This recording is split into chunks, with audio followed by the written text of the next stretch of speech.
Tá, gente? Vamos começar então agora a nossa gravação da nossa aula, né? De Direito Processual Civil, tá? Agora nós vamos para a nossa terceira aula de hoje, ok? Né? Na semana passada nós abordamos um pouquinho sobre as regras gerais, né? O regramento geral, as disposições gerais do processo de execução, tá? E na aula de hoje nós vamos abordar um pouquinho sobre as disposições gerais, dando essa continuidade, só que agora com relação à acumulação na execução, né? A acumulação da execução ela pode acontecer de duas formas, né? Ou através da acumulação subjetiva ou através da acumulação objetiva, né? Que é a acumulação subjetiva? Ela não é nada mais, nada menos do que a acumulação de pessoas, ou seja, a formação de um litisconsórcio que pode ser ativo ou passivo, né? Se eu tenho dois ou mais exequentes para um determinado executado, um litisconsórcio ativo, eu posso ter um litisconsórcio passivo, né? Quando o exequente ele possui dois ou mais executados, ou eu tenho um litisconsórcio misto, né? Que eu posso ter a figura acumulação de dois ou mais exequentes e de dois ou mais executados, né? A depender do grau de complexidade de uma determinada obrigação. Então, a acumulação subjetiva, né, ela não tem uma previsão específica no Código de Processo Civil no que tange ao processo de execução. Nós aplicamos a regra geral, os requisitos da parte geral do Código de Processo Civil, que vocês estudaram lá na ação de conhecimento, né, que é o litisconsórcio, intervenção de terceiros, tá? O artigo 113. Então, é possível, né, eu ter várias pessoas num determinado polo, duas ou mais pessoas podem litigar em conjunto em uma determinada demanda? Pode. Quais são essas regras, né? A regra que nós temos, né, o primeiro requisito, né, que nós temos quando houver comunhão de direitos ou obrigações relativamente à lide, né? Essa comunhão de direitos, tá? Ela pode se basear em uma determinada obrigação em que as partes comungam esses aspectos, ok? Então, nós podemos ter essa comungação de direitos e obrigações referente a esse aspecto, ok? Também pode haver quando houver conexão pelo pedido ou pela causa de pedir, né? Como assim conexão pelo pedido ou pela causa de pedir? Quando essas duas pessoas, né, os pedidos eles se relacionam entre elas, apesar de não haver uma comunhão direta, pode haver uma conexão. O que é a conexão? A conexão vocês vão achar lá no artigo 55 do Código de Processo Civil, né? Ou seja, quando você possui entre a causa de pedir e pedido uma relação em que elas podem ser julgadas conjuntamente ou devem ser julgadas conjuntamente, né? Então, essa conexão pelo pedido ou pela causa de pedir seria semelhante a uma execução movida pelo locador em face do locatário e em face do fiador. Né? São duas relações, uma principal, a outra acessória, tá? Em que a execução, né, mesmo com a presença do benefício de ordem, né, em que eu sou obrigado a executar primeiro o locatário, depois o fiador, tá? Existe uma conexão entre esses pedidos. Ok? Então, ela pode ocorrer quando houver a comunhão de direitos, ela pode ocorrer entre as causas em que houver a conexão do pedido e da causa de pedir, e ela pode ocorrer pela afinidade de questões por ponto comum de fato ou de direito, né? Essa afinidade de questões, ela pode ocorrer também nesse aspecto. Então, sempre quando houver um ponto de ligação em uma determinada relação obrigacional, tá?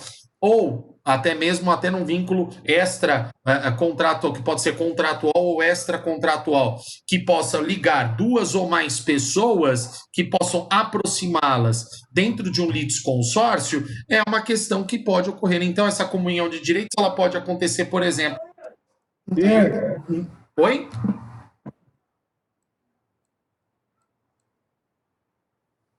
Deu para entender, gente? Vocês estão conseguindo entender? Deixa eu abrir aqui no WhatsApp. Vocês estão me ouvindo? Estão conseguindo me ouvir? Sim. Perfeito. Deixa eu só aumentar o som aqui. Deixar mais alto. Tá? Deixa eu ver aqui. Só. Deixa eu colocar o WhatsApp aqui, sim, né? Tá, pessoal? Então vamos conversando aqui no WhatsApp, vamos mandando, sim, né? Tá todo mundo me ouvindo, ótimo, tá? Então, voltando aqui a essa questão da nossa aula, gente, é importante que vocês observem que ela pode ser cumulada, né?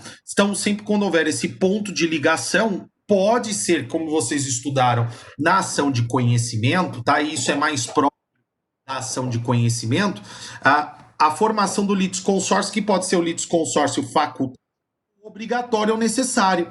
Tá? Existem situações em que esse litisconsórcio ele é obrigatório.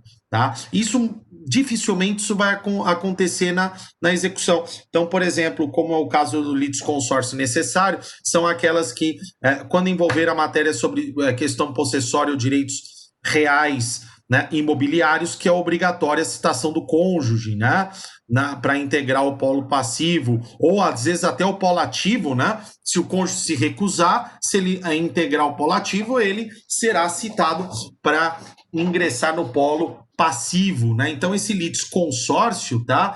Ele é possível também no processo de execução, tá? Eu posso cumular, tá? Essas pessoas a depender do tipo da obrigação. Vou dar outro exemplo que pode ser aplicado dentro da ação de execução, no caso de solidariedade ou no caso de obrigação indivisível, em que eu tenho dois ou mais executados, né? Se existe solidariedade entre eles, né? Eu tenho uma comunhão de direito entre eles, né? Se eu tenho uma obrigação indivisível, tá? Em que eu posso exigir o cumprimento integral da obrigação, tanto de uma parte como de outra, ou como de ambas, tá? Eu posso formar esse litisconsórcio passivo nessa situação. Ok, gente? Então, isso é acumulação subjetiva. É a possibilidade de formação de um litisconsórcio no processo de execução. Deu para entender até aqui, gente? Todo mundo, vocês estão entendendo? Estão me ouvindo bem? Ok? Tá? Ótimo. Vão aqui no WhatsApp. Se tiver perguntas, tá, gente? Podem fazer perguntas aqui, tirar dúvida de. Tá? Deixa eu ver aqui. Vamos lá. Então vamos agora dar sequência, tá, gente? Na nossa aula. Então, aqui a comunhão de direitos, obrigação ou obrigações relativamente à lide. Entre as causas houver conexão pelo pedido ou causa de pedir, ou a questão da afinidade por ponto comum de fato ou de direito, tá? Então, vamos passar agora ao nosso próximo ponto, que é a acumulação objetiva. O que é a acumulação objetiva, né? Posso acumular várias execuções numa só? Vários títulos numa própria ação? Posso fazer esse tipo de acumulação? Eu posso fazer esse tipo de cumulação, ok? Só que para fazer esse tipo de cumulação, gente, eu tenho que tomar certas cautelas, certos cuidados, ok? Então, eu posso cumular, por exemplo, eu vou dar uma situação para vocês, né? Que isso pode ocorrer. Por exemplo, um cheque. Eu tenho uma relação comercial intensa com alguém que me emitiu dezenas de cheques relativos a negócios jurídicos dos mais diversos, né? Numa situação dessa, esses vários cheques que foram inadimplidos, eu posso executar numa execução só? Né?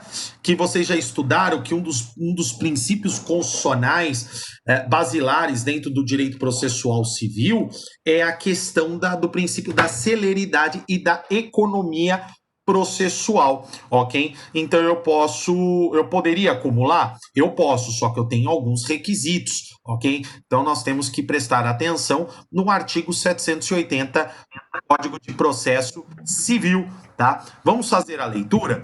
O exequente pode cumular várias execuções, ainda que fundadas em títulos diferentes, quando o executado for o mesmo, tá? Porque senão eu pego todos os meus títulos de uma determinada empresa e entro contra os mais diversos executados. Peraí, Matheus, falando? Não? Isso aí. Então vamos lá, gente. Então o executado for o mesmo, tá? E desde que para todas elas sejam competentes o mesmo juiz e idêntico procedimento. Para quê? Para que todas possam ter o mesmo curso. Então vamos analisar cada um desses requisitos, gente. Vamos lá, né? Então o primeiro requisito, vamos lá. O mesmo executado, tá? Então, o mesmo executado. Por que é importante que seja o mesmo executado, tá? Porque senão, gente, a acumulação de executados diferentes vai me permitir caminhar ao infinito, né? Imaginem uma sociedade, uma empresa que tenha diversos executados e títulos executivos dos mais diversos, né? Imaginem uma ação contra 130, 200 executados dos títulos dos mais diversos, né? Isso aí é quase um concurso universal de credores, é quase uma falência, né? Invertida, né? Então, numa situação dessa, né? Para evitar esse quadro de transformar a execução num procedimento falimentar invertido, é que a lei exige que seja o mesmo, 780 exige que seja o mesmo executado, ok? E aqui é um outro fator, que é a competência do juiz para todas as execuções, né? Ou seja, que esse juiz ele possa julgar todas essas execuções, né? Que ele tenha as regras de competência. Por quê? Porque se eu tiver alguma violação de competência, ela não vai poder ser tramitada e decidida pelo mesmo juiz, tá? Então, se eu analisar uma seguinte hipótese, né? O devedor, uma questão, uma dívida, uma execução que vincule sobre direitos reais, sobre um imóvel em face do mesmo devedor. E a outra dívida, ela tem a relação não com o local do imóvel, mas com o domicílio do executado. Então, nós percebemos que quando a incompetência ela é quando as regras de competência elas são diversas, tá? Isso pode abrir margem para que juízes diversos venham julgar essa questão. Tá? Então é impossível que isso ocorra para fins de cumulação objetiva. Então é necessário que o mesmo juiz ele seja competente para apreciar todas as execuções dos títulos em face do mesmo executado, para que ela possa ficar centrada, né, pelo princípio do juiz natural, né, dentro daquele determinado magistrado. Ok? Né? Que aquele juízo possa julgar todas aquelas execuções, que ela possa estar concentrada, né, para ser decidida conjuntamente, para que a execução ela possa ter esse segmento dentro do mesmo processo, ok? E como terceiro requisito, nós temos a igualdade do procedimento, tá? Não basta essas duas regras, né? O que seria a igualdade do procedimento, gente? Vamos imaginar o seguinte: geralmente, quando nós falamos em execução, nós pensamos muito em dívida, tá? Em execução de quantia, né? Então, a gente está devendo um cheque, uma nota promissória, um valor referente a um contrato, mas nós não podemos nos esquecer, lá do direito das obrigações, que as obrigações nem sempre são de quantia, né? Nós temos a obrigação de dar coisa certa, dar coisa incerta, obrigação de fazer, de não fazer, ok? Nós temos outras modalidades de natureza. Agora vamos imaginar o seguinte, tá? O mesmo executado. Eu tenho um cheque, né? Esse executado sacou um cheque de 10 mil reais e também nós temos um contrato de obrigação de fazer, né, que ele se responsabilizou por fazer uma determinada obra. Eu poderia acumular essas duas execuções, né? Poderia acumular? Ele está me devendo uma quantia de 10 mil reais e ele deixou de executar uma obra num contrato assinado por duas testemunhas. Pergunto para vocês, poderia acumular essa execução? Alguém se arrisca aqui, ó? Vamos ver o pessoal respondendo no WhatsApp aqui, ó. Vamos ver se vocês estão acompanhando aqui, tá? Deixa eu ver aqui, ó. Respondam no WhatsApp. O que vocês acham? Podem ou não pode? Vamos ver aqui. Deixa eu ver, deixa eu abrir aqui. Né? Deixa eu ver, sim, não, tá mais pendente pro sim, né? Sim, né? Vamos ver. Vamos lá, pessoal, vamos lá. Faz a pergunta de novo, professor, vamos lá. Eu tenho o devedor, tá? Só que eu tenho dois títulos. Um deles é um cheque de 10 mil reais que não foi pago. E o outro título executivo é um contrato de empreitada, de uma obra que ele iria realizar e não realizou no prazo. Né? E esse é um título executivo através de um contrato firmado por duas testemunhas. Eu posso acumular essas duas execuções numa só? Essa é a pergunta.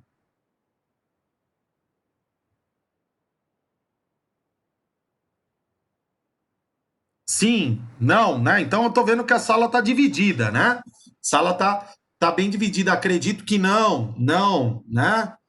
Se for o mesmo devedor, sim. Tá, gente? Aqui que tá o grande problema. O procedimento não é o mesmo, tá? Por quê? Porque o procedimento para execução de quantia, ele é diferente do procedimento de execução de obrigação de fazer. Ok?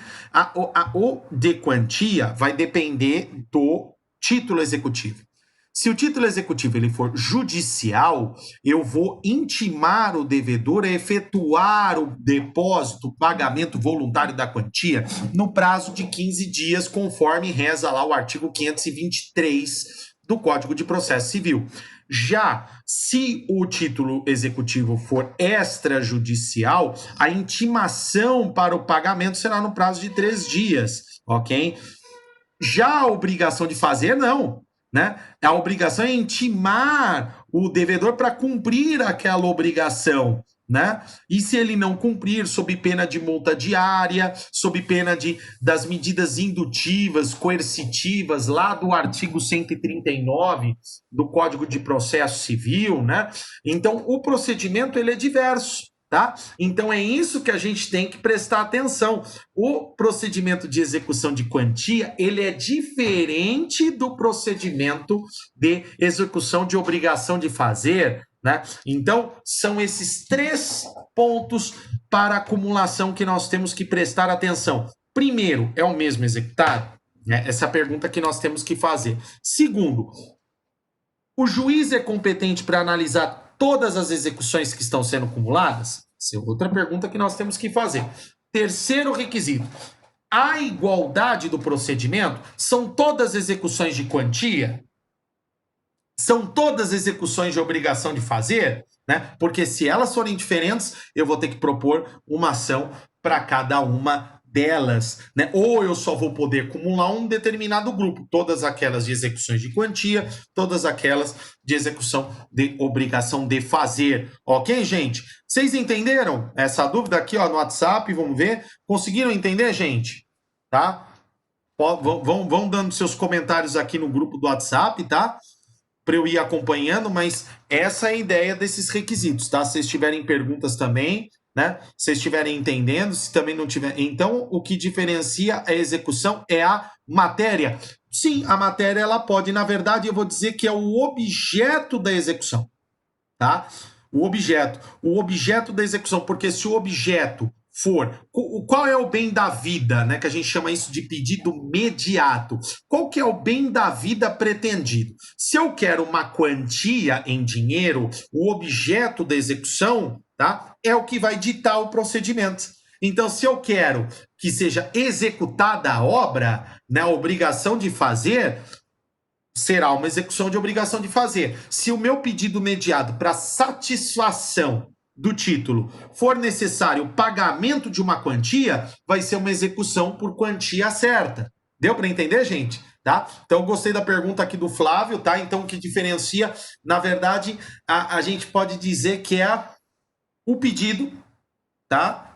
A obrigação, o objeto da satisfação, que aí eu tenho essa distinção. para cada um eu tenho um procedimento, uma matéria diferente. Tá? Então a gente pode aproximar dessa forma, mas é bacana a colocação do Flávio aqui no grupo. Tá? Então é essa a ideia que a gente vai fazer dentro do processo de execução, ok? Então esses requisitos é importante. E aqui, gente, olha que interessante, tá? Eu estou trazendo um caso aqui dentro da jurisprudência, tá? Esse daqui é um acórdão do Tribunal de Justiça de São Paulo, tá? Deixa eu ver aqui no grupo. Professor, envia para acompanhar aqui e fazer as anotações, por favor, tá? Posso mandar, tá? Só um minutinho. Deixa eu salvar aqui. Vamos lá. Deixa eu só salvar aqui. Só um minutinho, gente. Eu vou pegar aqui para vocês. Eu já jogo no grupo. Já. Tá? Ó, tô mandando para vocês, tá bom, gente? Tá? Já no grupo do WhatsApp, para quem quiser baixar para acompanhar as nossas aulas para anotar, já encaminhei o slide, ok? Então, voltando aqui à nossa aula, tá? Eu trouxe um acórdão do Tribunal de Justiça, que aqui o Tribunal de Justiça de São Paulo, ele não entendeu pela possibilidade da acumulação, né? E olha que interessante, aqui o requisito que faltou foi a inobservância da identidade do executado. Então aqui, ó, o condomínio, ele moveu uma ação de execução de cotas condominiais, que como vocês sabem, né, no novo Código de Processo Civil, isso eu vou comentar, né, no CPC de 2015, ele acabou com todas as dúvidas que poderiam existir, né, e colocou os requisitos que a cota condominial pode ser cobrada através de ação de execução de título extrajudicial, tá? Eu já entendia que isso existia pela Lei 4.591, tá? Só que não era um entendimento majoritário da doutrina e da jurisprudência, ok? Mas eu acho que essa questão agora ela já está superada porque ela foi elencada no novo Código de Processo Civil. Então, dentro desses requisitos que eu comentei para vocês, ó, nesse caso, o condomínio, ele resolveu propor ação simultaneamente em face de diversos condôminos devedores em um único processo, né? Então, o que o condomínio pegou? Todo mundo colocou atraso de cota, mandou citar todo mundo, tá? E aqui o juiz, né, provavelmente, né, por essa falta de identidade, ele mandou excluir, né? E isso provavelmente gerou um agravo do instrumento. Então a gente veja aqui, ó, no caso são diversas unidades condominiais com distintos proprietários. Prevalece a regra do artigo 780 do Código de Processo Civil. Então aqui o Tribunal de Justiça não permitiu a acumulação de execuções, tá? Aqui é para vocês observarem um pouquinho como é que a jurisprudência ela é rígida com relação a esses elementos. Tem que ter esses 3 requisitos, tá? Então a jurisprudência ela não é flexível com relação a esses aspectos, ok? Então aqui fica esse acórdão para a gente dar uma analisada. E, na verdade, esse 780, tá, ele já vinha um pouquinho da súmula 27, que é uma súmula antiga, uma súmula da década de 90, tá, do STJ, foi logo no comecinho da criação do STJ, que ele fala o seguinte: pode execução fundar-se em mais de um título executivo, de um título extrajudicial relativo ao mesmo negócio. Tá? Então ele já permitia, tá? A súmula 27 já permitia essa possibilidade de cumulação, tá? Desde que relacionado com o mesmo negócio. Tá? Aqui, na verdade, hoje não é bem um requisito mesmo negócio, né? Mas desde que seja em face do mesmo executado, que o juiz seja competente, ok? Dentro dessa situação e que seja adotado o mesmo procedimento. Pode até ser de negócios jurídicos diversos, tá, gente? Então, esse daqui, na verdade, era a súmula 27, da onde nasceu e se aperfeiçoou, tá? O artigo 780, só para conhecimento de vocês aqui, é importante vocês, tá? Se em algum momento, tá? Isso pode ser ser apresentado para vocês, tá bom, gente? Então fica aqui essa súmula aqui, que hoje ela, em questão de importância, assim, ela já não tem mais tanta importância, principalmente porque o Código de Processo Civil hoje já prevê essa questão da acumulação objetiva, ok, gente, tá? Então, aqui, alguma dúvida, gente? Estão entendendo? Essas anotações são importantes. Ótimo, valeu, tá, gente? Ó, já mandei os slides.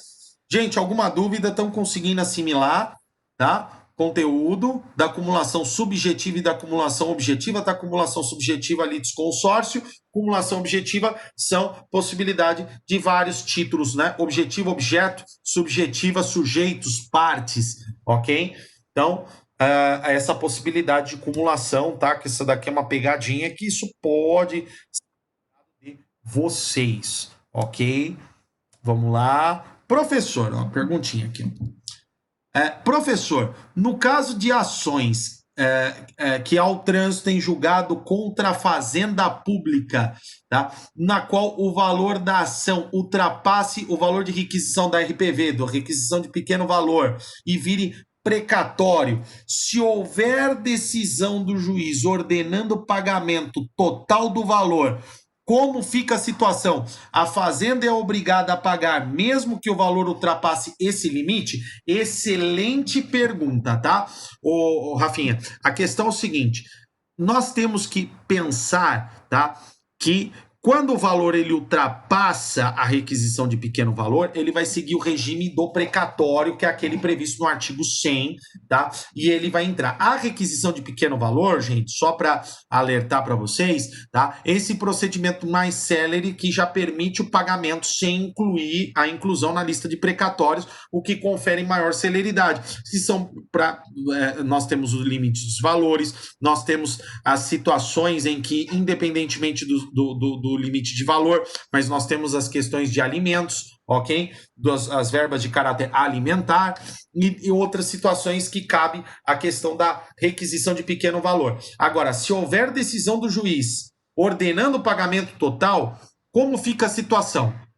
A situação é, se ultrapassar o valor, precatório. Só que a parte ela pode renunciar, tá? Ela pode renunciar esse limite de crédito para receber como requisição de pequeno valor. O que não pode é dividir o valor. Falar, primeiro eu quero receber metade, né? O valor dentro da requisição de pequeno valor, e a outra parte eu vou querer por precatório. Não, essa dissociação a jurisprudência não admite. O que é possível, tá? É você renunciar esse valor. Ok? Deu para entender? Deu para entender, gente? Tá? Coloquem aqui, sim, tá? Ótimo. Então, assim, o que é possível? É possível renunciar, né? Renunciar pode. Agora, dividir, quebrar para receber uma parte em RPV, uma parte em precatório, não. Isso já não é possível, ok? Agora, se você quiser renunciar o valor e receber dentro da margem de RPV, aí você pode. Tá? E que é comum dentro do judiciário, tá? Isso acontecer. Às vezes as partes, a diferença ela é pequena e não compensa a demora que se teria através do regime do artigo 100 da Constituição Federal, que é o regime de precatório, que a gente sabe que é um regime muito moroso, né? Hoje você tem entes da federação que estão em listas de precatório de 15, 20 anos atrás, né? Então, a gente realmente é uma situação. Então, hoje existem essas possibilidades. Agora, existe também uma terceira possibilidade que é a chamada cessão de crédito, tá? Que existem empresas, tá? Determinados créditos de natureza tributária que podem ser compensados com esses créditos, tá? Mas isso eu vou ter que fazer uma análise de cada crédito que tenha contra a fazenda pública, contra o ente, tá? Então é possível hoje que tem empresas que elas adquirem esses créditos através de cessão de créditos, obviamente com deságio, né? Elas acabam utilizando esses créditos para fins de ação, ok? Então, nós temos essa situação que também é uma terceira possibilidade, tá? Nas execuções contra a fazenda pública, tá, gente? Mas fiquem tranquilos que eu vou comentar um pouquinho por cima, tá, gente? Sem grandes detalhes, porque execução contra a Fazenda Pública, ela tem muitos detalhes, ela é grande, né? Mas pelo menos os aspectos principais eu vou comentar com vocês, tá? Mas, ó, excelente pergunta, tá? Essa é uma pergunta que gera muita dúvida, né? Porque ela acaba sendo esse misto entre o direito administrativo, o direito tributário e o processo civil, né? Esse processo fiscal e o processo tributário, ok? Então, maravilha, adorei a pergunta, tá? Então perguntem, continuem perguntando, tá, gente? Se vocês não entenderem, podem perguntar para a gente manter a nossa interação na nossa aula, ok? Então vamos lá. Gente, só lembrando que daqui a pouco, né, o vídeo cai, tá? Então se cair, vocês entrem novamente ou a gente abre um tempinho para o intervalo, tá bom? Então vamos lá. Vamos dar continuidade, tá, gente? Dentro das exposições gerais. Perguntinha. Já que nós falamos de litisconsórcio, vamos falar agora. É cabível intervenção de terceiros no processo de execução? Tá? Dentro das intervenções de terceiro que vocês estudaram, a assistência, tá? Denunciação da lide, tá? Chamamento ao processo, tá? Hoje no Código de Processo Civil nós temos uma das maiores formas de intervenção de terceiros que foi reconhecida, tá? E ela foi inserida dentro deste capítulo da intervenção de terceiros, é a desconsideração da personalidade jurídica, tá? Que ela ganhou um procedimento próprio.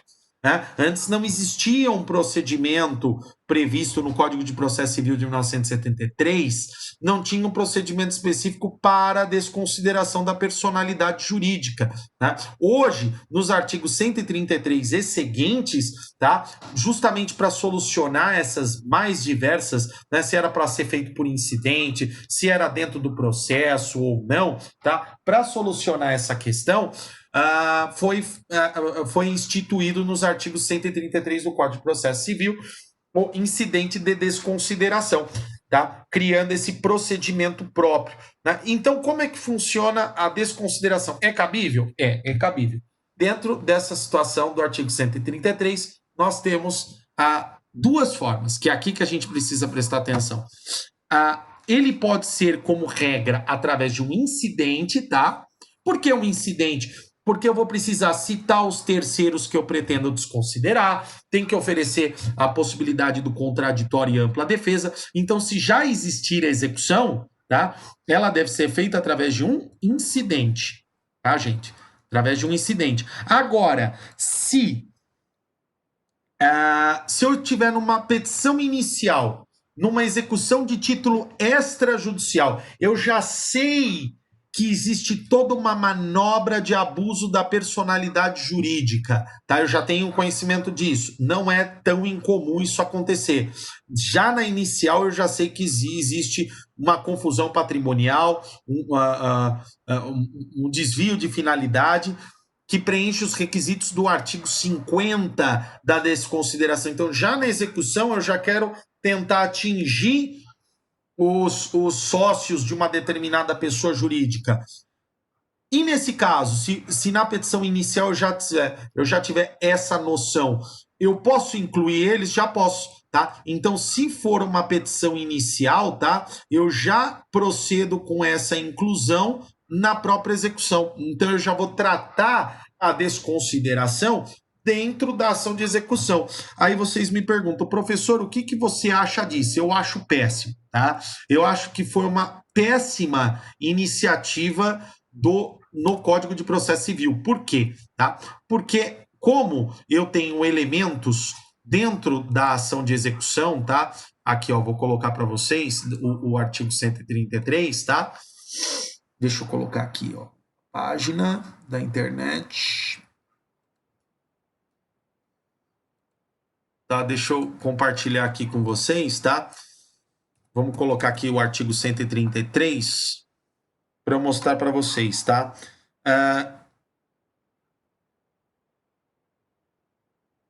Deixa eu ver aqui. Ó, aqui, ó. Né? Será instaurado. Ó, aqui, ó. Dispensa-se a instauração do incidente se a desconsideração da personalidade jurídica requerida na petição inicial, hipótese em que será citado o sócio ou a pessoa jurídica. Esse é o problema, porque na ação de execução, a citação é para efetuar o pagamento. Tá? Então, se nessa petição inicial eu incluí os sócios para eles exercerem a defesa na própria ação de execução, eu acho que o legislador ele pensou na ação de conhecimento, tá? Ele não pensou na desconsideração da personalidade jurídica da execução, porque o procedimento é completamente incompatível, né? É um grande desafio para o magistrado conduzir ao mesmo tempo os atos de execução e os atos de intimação e notificação para a decisão da desconsideração da personalidade jurídica. Então, aqui, na minha opinião, isso é uma opinião minha, tá, gente? Eu acho que andou mal o legislador, mas é importante que vocês saibam. Se a desconsideração for invocada na petição inicial, tá? Nessa fase, ela caminha junto com o processo. Se for depois, é um incidente processual, é um filhotinho do processo, tá? O incidente é um filhotinho.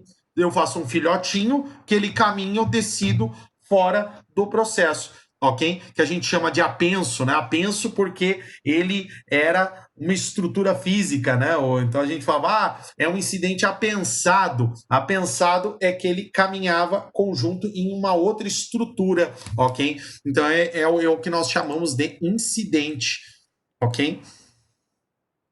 Então vamos lá, né? Deu para entender, gente? Estão conseguindo entender bem, tá? Então vamos lá. Deixa eu ver aqui, ótimo. Então agora vamos voltar a compartilhar aqui a nosso slide para a gente dar continuidade na aula.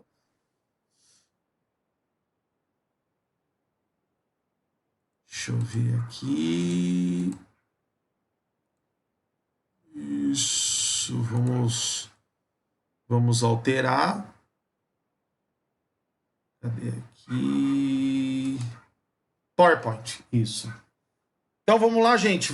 Então, tá? É possível, tá? Então já analisamos essa questão do incidente da desconsideração.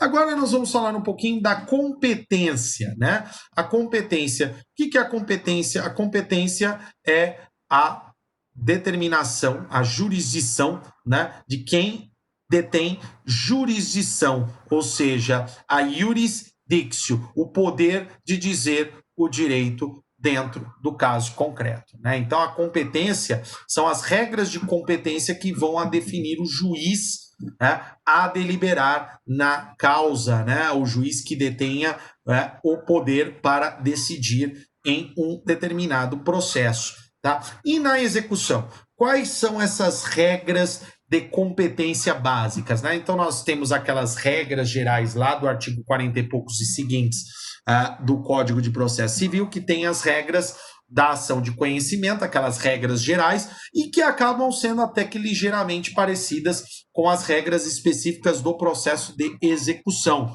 né? Então nós vimos que a regra geral, né, da competência territorial é o foro do domicílio do réu, né? Lógico, essa é a regra geral, nós temos uma série de exceções. E aqui não é diferente. Então, o 781, o que ele nos coloca, né?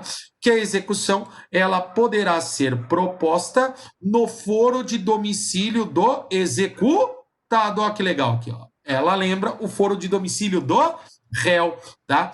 Agora, se no meu título, se no meu contrato, na minha escritura constar o foro de eleição, né? Aqui, ó, o foro de eleição, né? A cláusula de eleição de foro, né? Se as partes pactuaram, né? Elas vão acabar incluindo nesse sentido, ok? Ou ainda, tá? Ou ainda no local de situação dos bens, tá? Então, qualquer uma dessas três. Aí vem a seguinte pergunta, mas professor, e se eu tiver três endereços diferentes, tá?